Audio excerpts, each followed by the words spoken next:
A recession is coming, and 10 Florida cities will collapse before anywhere else in America. While economists debate timing, these markets are already crashing. Home values are down 10% to 12% in 12 months. Inventory has doubled and sellers are slashing prices. When recession hits, these cities will implode. Wall Street Journal already named one the worst housing market in America. We're counting down from number 10 to number 1, saving the absolute city collapse for last. Before we dive in, drop your guess in the comments. Which Florida city do you think will be the most affected? And if we mention your city, hit that subscribe button. Number 10. Ocala. Central Florida's Ocala sits inland between Tampa and Orlando, known for horse farms and sprawling properties. Values dropped 3.1% over the past year. The real danger hides in inventory numbers. There are 3,900 homes on the market right now, double what was available 2 years ago. This city has never seen inventory levels this high in its recorded history. Forecasts show another 8.4% drop coming over the next 12 months. Pandemic buyers rushed here seeking affordable acreage away from coastal insurance nightmares. Those same owners are now flooding the market with listings, competing against each other for the few buyers still willing to purchase. Insurance costs run lower here than beachfront properties, but that advantage evaporates when demand disappears completely during economic downturns. The Ocala market tells you exactly what recession will amplify.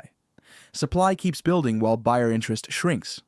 When unemployment rises and mortgage qualification tightens, this inventory mountain will trigger a price avalanche.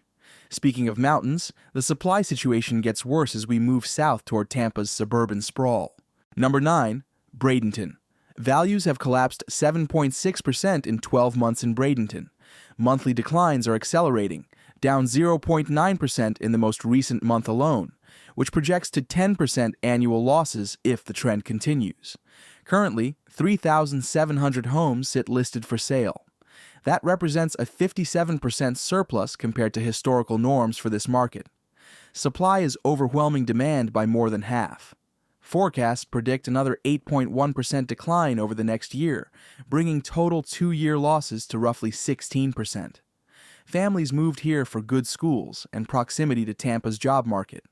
Bedroom communities like this die first during recessions because they depend entirely on nearby employment centers. When Tampa companies start layoffs, Bradenton families can't afford mortgages anymore. Beach areas like Longboat Key have already lost 11% of their value. Number 8. Winter Haven. CoreLogic ranks Winter Haven as Florida's second highest risk market for housing collapse. This central Florida city between Tampa and Orlando became famous for its chain of lakes and citrus industry.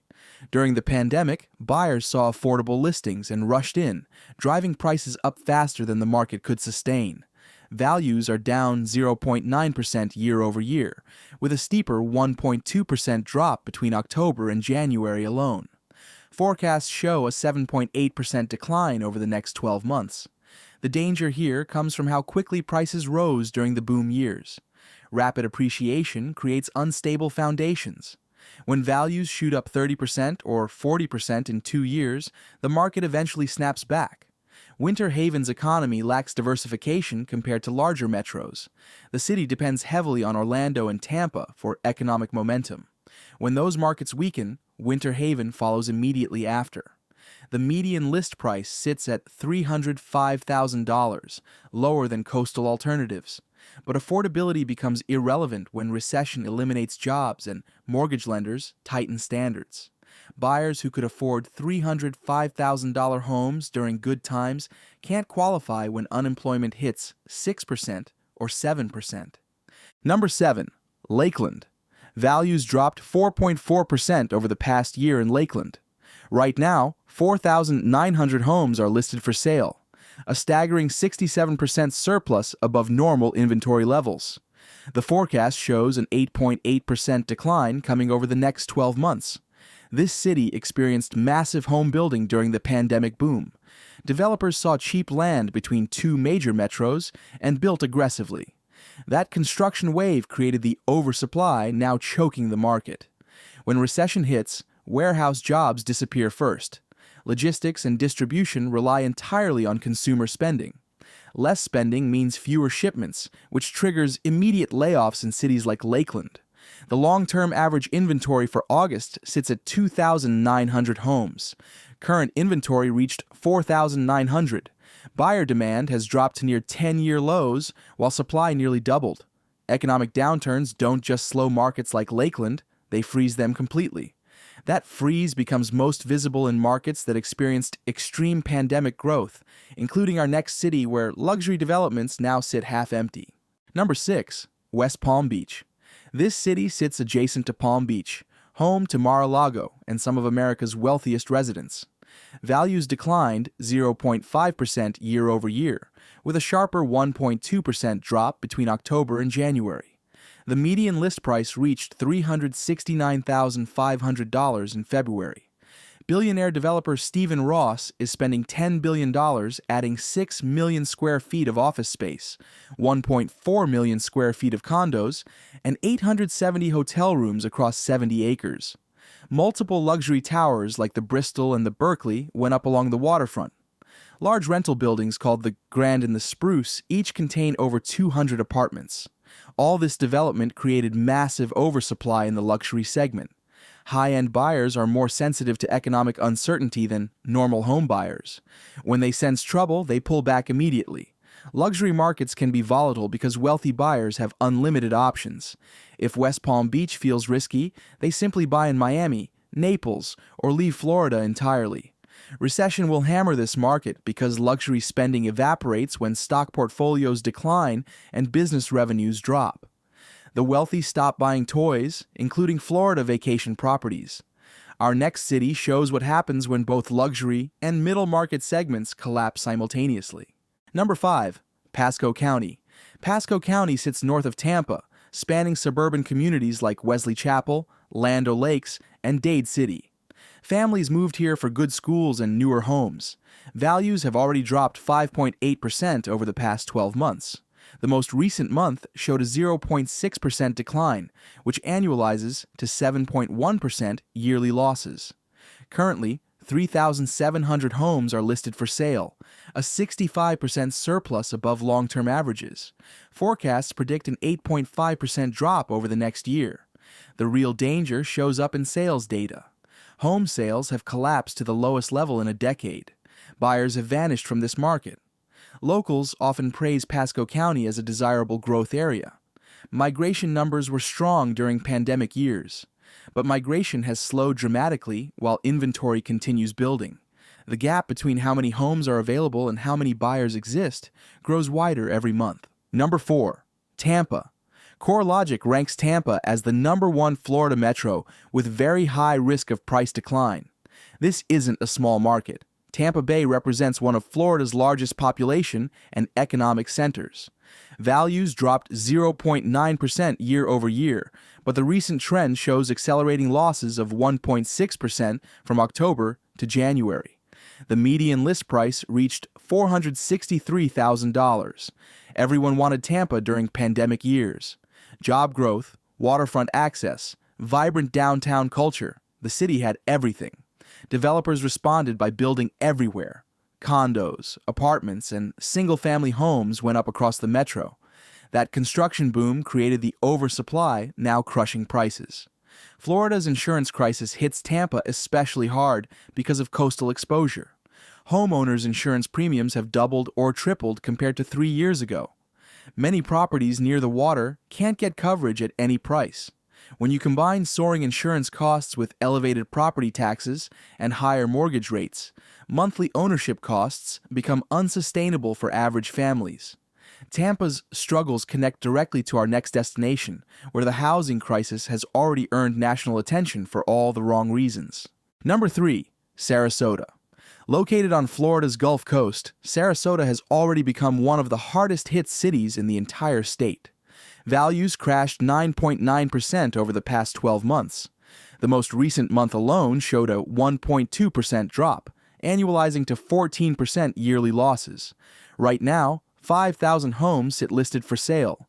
Forecasts predict another 7.8% decline over the next 12 months, bringing total 2-year losses to roughly 18%. Property taxes climbed as home values surged during boom years. When recession arrives, discretionary real estate purchases stop completely. Retirees on fixed incomes can't absorb additional financial shocks. Vacation home purchases disappear entirely during recessions. Sarasota's market shows what total collapse looks like before recession even starts. Add economic downturn on top of this foundation, and the market will crater another 10% to 15% easily. The Gulf Coast devastation extends south to our next city, where Wall Street Journal delivered a brutal verdict that signals just how bad conditions have deteriorated. Number 2, Cape Coral. Wall Street Journal named Cape Coral the worst housing market in America. Values have crashed 10% year over year, with recent monthly declines projecting to 14% annualized losses. Currently, 11,000 homes are listed for sale, a 66% surplus above normal inventory.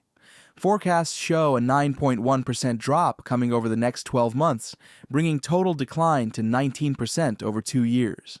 Sellers are taking massive losses. One house, originally listed at $589,000 in 2024, eventually sold for $399,000, a nearly $200,000 price cut. Another property sold for $585,000 after the previous owner paid $840,000 in 2022.